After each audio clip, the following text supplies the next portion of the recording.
Les chauffeurs Inc., les conducteurs à rabais, un vrai fléau sur les routes. Et là, Québec essaie de resserrer la vis, si vous voulez. On nous a annoncé ça hier, c'est-à-dire que à partir de 2 ans d'expérience, quelqu'un qui, par exemple, voudrait avoir un permis de l'Ontario, voudrait avoir un permis de conduire du Québec, va devoir passer des examens. Donc, passe son examen, l'échoue une première fois, a droit à une deuxième tentative. Puis là, s'il échoue encore, ça se peut qu'il ne sache pas conduire un 53 pieds, il faudrait peut-être aussi se rendre à l'évidence, mais supposons qu'il l'échoue encore. Là, on va l'encadrer, puis là, on va lui donner des formations, plusieurs heures de formation. Maître François-David Bernier est avocat et analyste judiciaire. Bonjour, Maître Bernier. Bonjour. Bon, sur le plan légal, c'est quoi le problème avec nos routes et les camions lourds? Le plan légal, je ne sais pas, Alexandre, c'est seulement moi qui a de la misère avec le transport Québec-Montréal, là, peut-être à cause que j'habite ça à 20, là. Mais il y a un problème. Déjà, il y a pas de transport adéquat, d'après moi. Le train n'a pas d'horaire qui permettent d'être tôt dans une ville ou l'autre. Tout le temps en retard, une fois sur 3, c'est en retard. L'autobus, c'est difficile aussi. Mais il reste que, puis moi, avec Salut Bonjour, pendant 7 ans, je partais à 3 heures du matin. Puis tu dois savoir de quoi je parle, faire de la route. Et des fois, je partais, puis je saluais mes enfants. Là, j'avais peur pour ma vie d'aller ça avant l'hiver. Puis peur, pourquoi? J'ai pas peur des autres véhicules. J'ai peur des camions. J'arrivais le matin, il neige, des camions remorques en V dans le clos. Et lorsqu'il y a des décès sur la route, ça implique très, très souvent des camions lourds. Et là, on se pose la question, on embarque dans un avion, je veux dire, c'est des pilotes formés adéquatement, évidemment, on veut pas qu'il arrive d'accident, c'est la sécurité du public qui prime. Et par contre, sur les routes, on a vu ce qui se passe avec avant là, qu'on change la loi avec les conducteurs de l'Ontario. On met n'importe qui sur nos routes avec des armes roulantes. C'est pas compliqué. Un camion de cette grosseur-là, conduit par une personne qui a pas la formation ou qui a pas ce qu'il faut, dans le fond, parce que la témérité peut être dangereuse. Alexandre, les camions sont supposés être, excusez l'expression, barrés à 105 là, sur la route. Là. C'est pas supposé rouler plus vite que 105 km/h. Ils sont supposés avoir des limitateurs de vitesse. En Europe, ils sont meilleurs que nous. Là, tu vois des filets de camions, ils n'ont pas le droit de dépasser. Ah non, mais ici, Maître Bernier, c'est pas ça qu'on voit. Maître Bernier, ici, ce qu'on voit, là, c'est qu'il y en a un dans la voie de droite à 108, puis il y en a un dans la voie de gauche à 109. Puis après ça, là, il avance, puis il essaie de se dépasser. Puis après ça, là, nous autres, on est en arrière. Mais il y a quelque chose qui est important là-dedans. Puis il y a plusieurs de nos auditeurs qui le rappellent aussi. Puis j'ai eu cette réaction-là en voyant ce qui a été annoncé à Québec. Là, c'est pour les chauffeurs ontariens qui veulent s'établir au Québec et avoir un permis de conduire du Québec. Mais, mettons, là, le bon Jack Meat, là, qui part de Brenton, Ontario, avec son 53 pieds, là. Puis là, il part là, avec son cellulaire. Là. Puis là, il part avec son cellulaire, puis là, il écoute une série télé, puis après ça, il écoute toutes sortes de... il joue à un jeu, ou peu importe. Brûlé ben raide, parce qu'il a fait des heures. Il a trop conduit. Ouais. Lui, là, mettons, il va faire une livraison. Il va faire une livraison au Québec. Là. Il n'y a pas de problème. Là. Je veux dire, il a son permis ontarien. Il n'y a pas besoin d'un permis du Québec pour faire ses livraisons ici. Fait que ça sert à quoi si l'Ontario, ça rime pas? Ça sert pas à grand-chose. Puis ça fait qu'il y a... Parlant des familles qui ont perdu des proches à cause d'une grosse vanne qui a ramassé, excusez l'expression, leur véhicule, dites-leur, oui, on fait des efforts. Mais effectivement, il y a beaucoup de failles et du moins, on essaie de faire quelque chose. Là. Mais effectivement, il n'y a pas vraiment de frontières dans le Canada. N'importe qui peut se retrouver sur le territoire québécois, puis on ne pourra pas valider les formations adéquatement. Tu sais, c'est problématique, mais comme je dis, on tolérerait pas ça dans d'autres moyens de transport. Et puis, tu sais, je donne l'exemple de l'avion. Oui, c'est encore plus dangereux, évidemment, si le pilote a fait 50 heures, 60 heures, 70 heures, puis il est brûlé, il conduit un avion, puis tous les passagers sont en danger. Mais pourquoi c'est différent avec des camions de ce poids-là? Pourquoi on met pas justement une forme, tu sais, je veux dire, dans plein de domaines, les gens sont éduqués, sont formés, ils ont un nombre d'heures minimales. Il y a des formations complémentaires. Regarde, moi, le barreau, il faut que j'en fasse 30 aux 2 ans. Bon, faut se former. Mais on permet à n'importe qui d'avoir des comme j'appelle, des armes roulantes. Et c'est ça le problème. Puis il y a des crimes sur la route, là, il y en a beaucoup de commis, là, négligence criminelle causant la mort. Puis ça, c'est justement le fameux cellulaire. On a même vu, il y a eu un accident, la personne jouait avec le micro-ondes en arrière, puis elle n'a jamais freiné, puis a ramassé une lignée de voitures, tu sais. Jouer avec son micro-ondes dans son camion, mais c'est criminel, là. Être sur son cellulaire dans son camion, c'est criminel. Puis tu sais, quand on dit les facultés affaiblies, c'est pas seulement par l'alcool, là, légalement. Les facultés affaiblies, c'est aussi on a vu des cas de condamnation criminelle où est-ce qu'on regardait le cahier de route des chauffeurs qui étaient totalement brûlés et ils ne dormaient pas. Et là, ça cause des morts, puis c'est criminel. Il y a beaucoup de réactions sur la messagerie texte. Il y en a qui disent, d'après moi, c'est pas tous les camions qui peuvent rouler à la même vitesse. J'en ai vu. Des fois, je roule 120 puis j'ai de la difficulté à les dépasser. Mais il y a quelqu'un qui parle des écoles. Il dit, moi, je suis camionneur, puis il y a une école près de Montréal. La seule formation est de faire le tour du bloc pendant 1 heure. Je les vois tous les jours. On devrait faire le ménage là-dedans. Ouais. C'est fou, ça. Est-ce qu'on pourrait, par exemple, cette personne-là a été formée à cette école-là? Est-ce qu'on pourrait poursuivre l'école pour mauvaise formation? Bien, les poursuites, là, en partant, là, tout ce qui est sur la route, là, puis on l'a vu, là, tu sais, des familles dissimées, ça mériterait, aux États-Unis, c'est des millions, là, qui sont versés, là.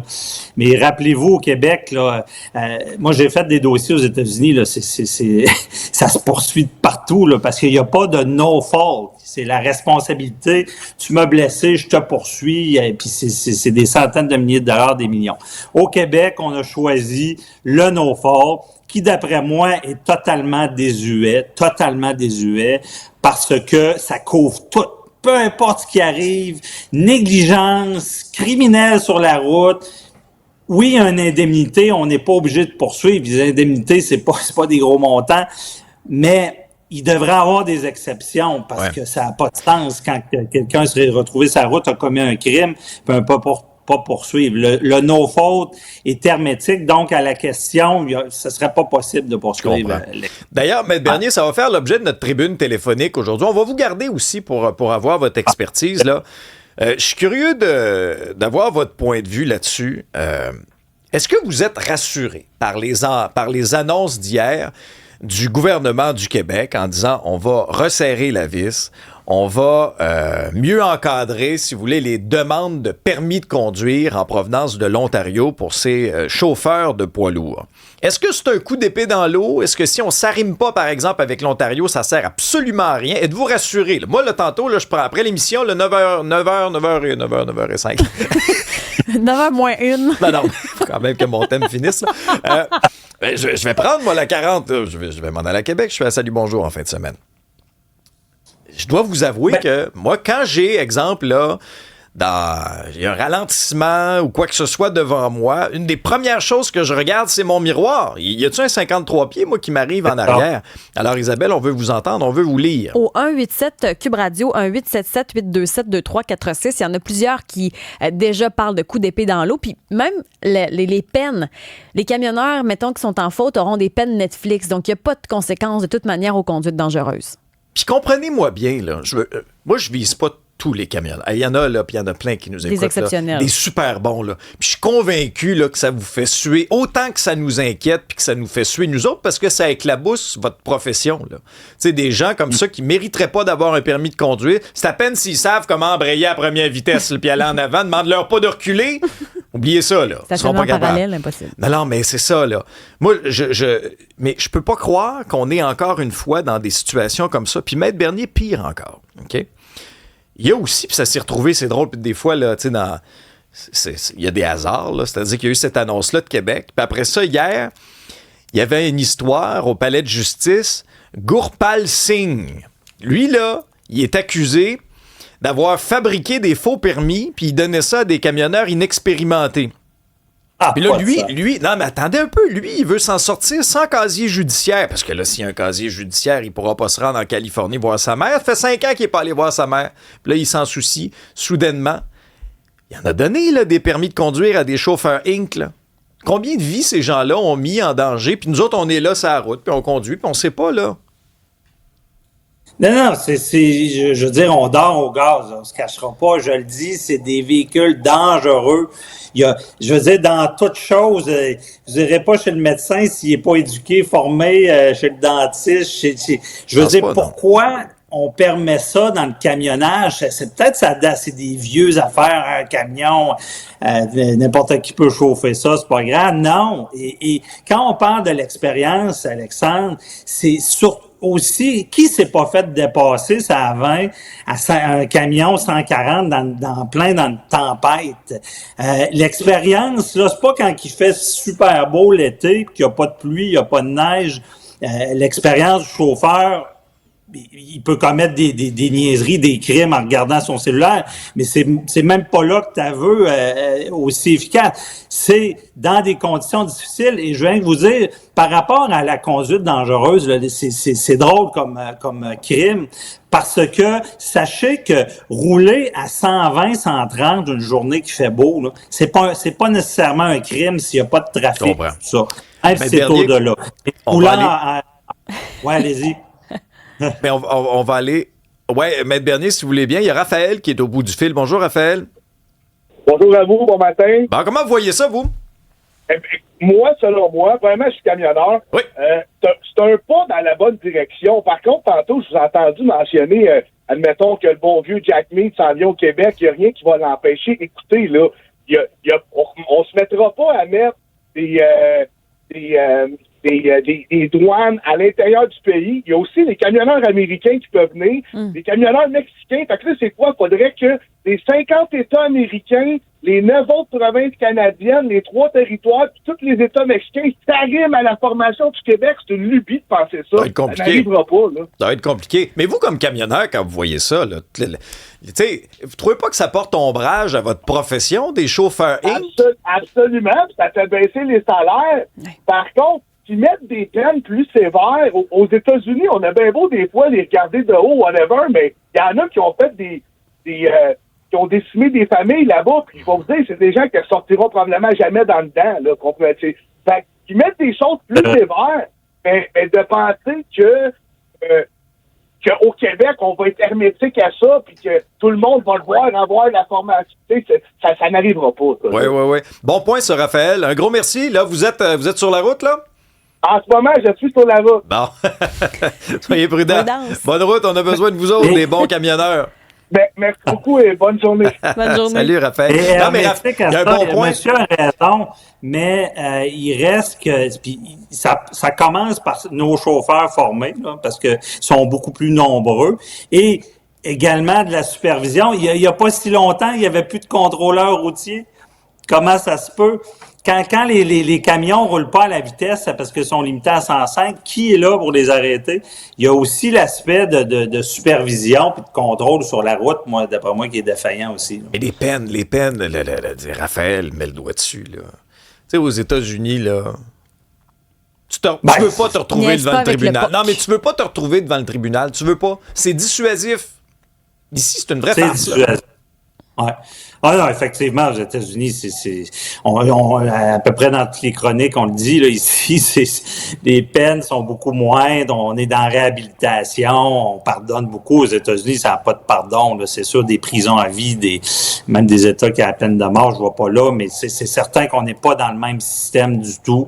Et ici, il faut y penser, la négligence criminelle là, causée par ces gens-là ou la conduite dangereuse, c'est pas vrai que ça devrait être la peine la même qu'un automobiliste, là, dans le sens que eux, ils ont une responsabilité et j'ai l'impression qu'on minimise ça, le véhicule qu'ils conduisent là, et aussi dans les peines. Là.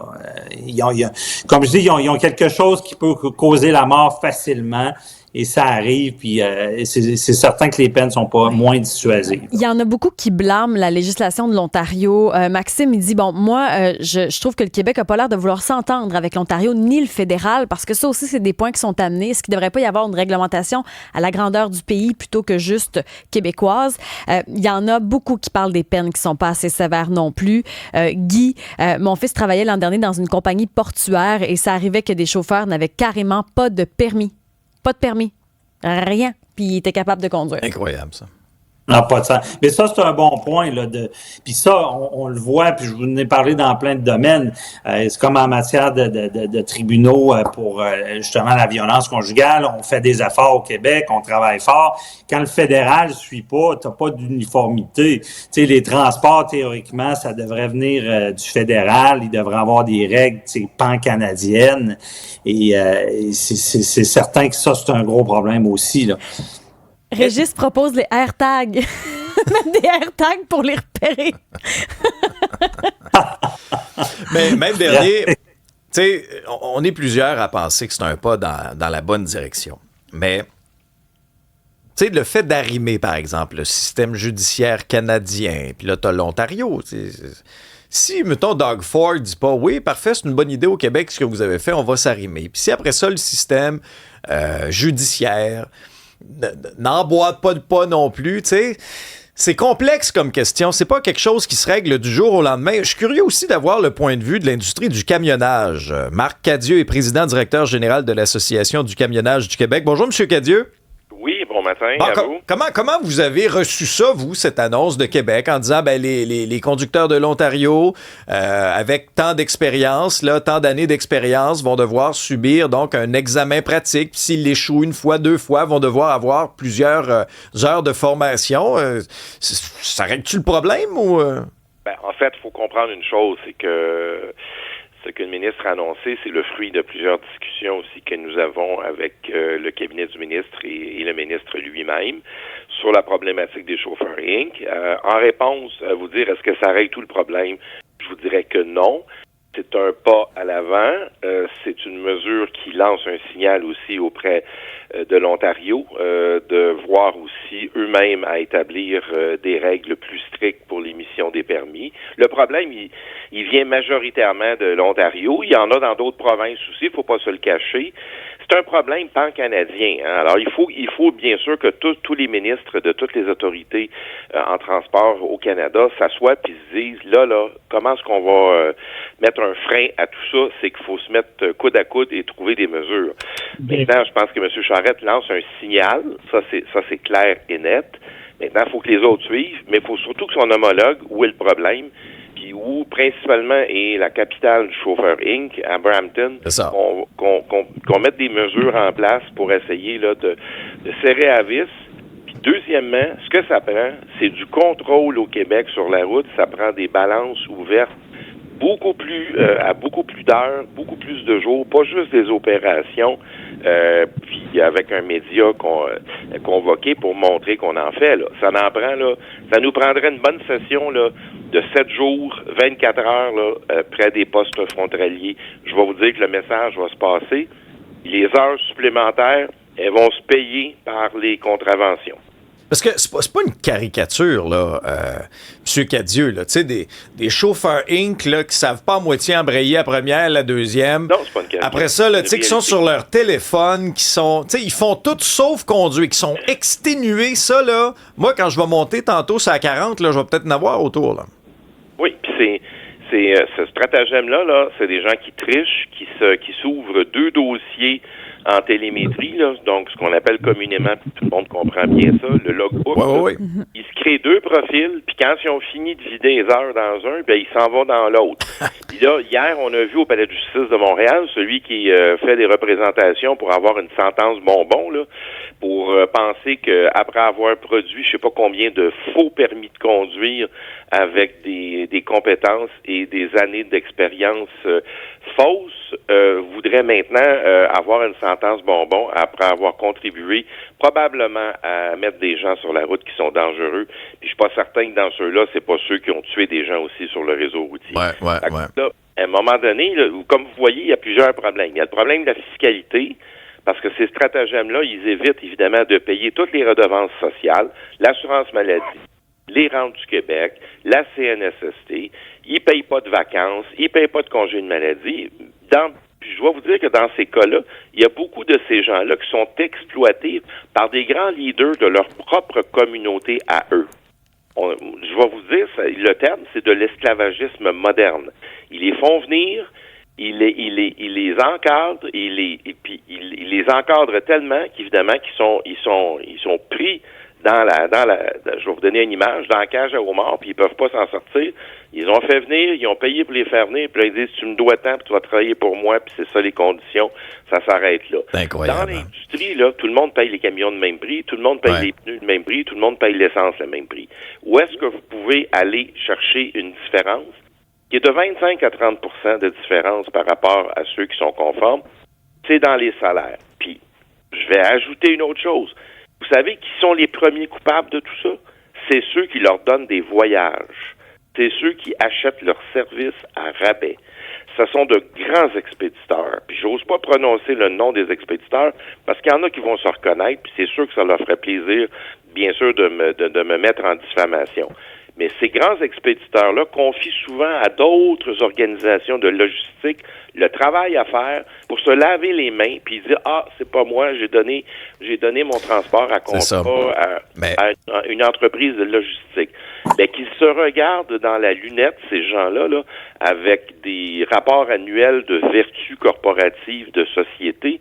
C'est eux qui donnent des contrats à ces transporteurs-là pour transporter des choses à moindre prix.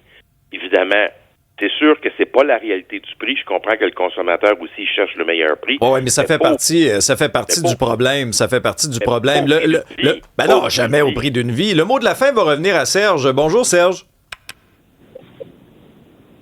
Serge, vous êtes là? Oui. Alors, vous avez le mot de la fin?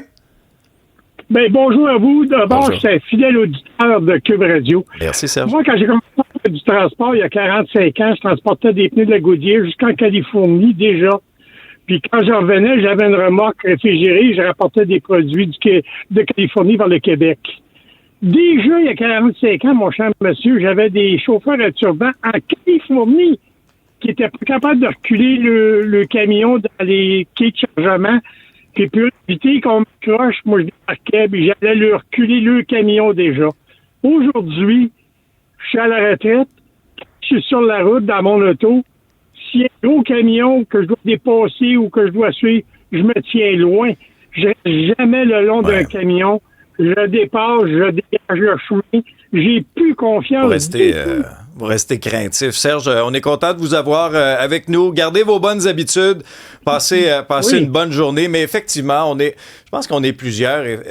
Dans le contexte actuel, à vouloir que les choses changent pour éviter d'autres drames. J'entendais encore les commentaires de proches, de familles endeuillées, qui ont perdu une mère de famille, des enfants, à cause justement de ces chauffeurs à rabais qui n'ont pas les compétences de se retrouver sur la route. Marc Cadieux, président directeur général de l'Association du camionnage du Québec, et maître François-David Bernier, avocat et analyste judiciaire. Merci beaucoup.